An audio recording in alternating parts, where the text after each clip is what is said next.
একই দিনে মন্দিরের জন্মদিন, আবার শ্রীকৃষ্ণেরও জন্মদিন। হলদিয়ার দুর্গাচক থানা এলাকায় কুমারচক উত্তরপল্লীতে শ্রীকৃষ্ণের জন্মদিন পালিত হলো কেক কেটে।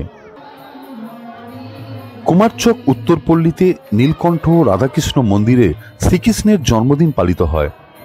বর্তমান প্রজন্মের সঙ্গে খাপ খাইয়ে কেক কেটে তার শ্রীকৃষ্ণের জন্মদিন পালন করা হলো। কেক কাটা হলো শ্রীকৃষ্ণের জন্মদিন উপলক্ষে। শ্রীকৃষ্ণের জন্মদিন উপলক্ষে ধর্মীয় সংস্কৃতি এবং সংকীর্তন এবং তার পাশাপাশি নানান রকমের ভোগের জমকালো ব্যবস্থাও করা হয়েছিল। শ্রীকৃষ্ণ করুণা সিন্ধু দীনবন্ধু জগৎপথে গোপেশ্বর গোপিকা কান্ত রাধাকান্ত নমস্তুতে। কি ভাবছেন, হঠাৎ শ্রীকৃষ্ণ মন্ত্র কেন উচ্চারিত হচ্ছে? হবেই না বা কেন? আজ গভীর রাতে শ্রীকৃষ্ণের জন্মাষ্টমী, আর এই জন্মাষ্টমী উৎসবকে কেন্দ্র করে বৈষ্ণব ধর্মাবলম্বী মানুষের তৎপরতা ছিল তুঙ্গে। হলদিয়ায় দুর্গাচকে কুমারচক উত্তরপল্লীতে শ্রীকৃষ্ণের জন্মদিন উপলক্ষে ব্যাপক মানুষের সমাগম। সেখানে ধর্মীয় অনুষ্ঠানের পাশাপাশি পুজো পার্বণ এবং বিভিন্ন রকম ভোগের সামগ্রী থাকলেও কেক কেটে জন্মদিন পালন করল মন্দিরের কর্তৃপক্ষরা।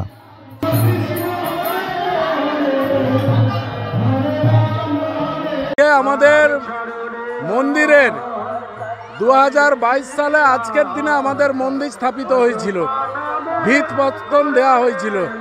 তাই সেই দিনটা এবং আজকের শ্রীকৃষ্ণের জন্মদিন, সেই দিনটাকে আমরা আমাদের ট্রাস্টি কমিটির পক্ষ থেকে, মন্দির কমিটির পক্ষ থেকে এবং গ্রামবাসী সবাই আমরা কেক কেটে তার জন্মদিন আমরা পালন করছি। শ্রীকৃষ্ণের জন্মদিন কেক কেটে এবং সবাইকে মিষ্টিমুখ, এবং কালকে সকালে সবাইয়ের জন্য প্রসাদের ব্যবস্থা আমরা করেছি মন্দির কমিটি। প্রথম বছর এইটা প্রথম বছর। কেমন লোকজন এসছে? ভালো লোকজন, ভালো সাড়া পেয়েছি আমরা, অপরন্ত সাহায্য পেয়েছি আমরা। এই জন্য আমরা এর জন্য গ্রামবাসী, এই এলাকার মানুষকে আমরা ধন্যবাদ জানাচ্ছি। Smart news Bangla. Smart news Bangla.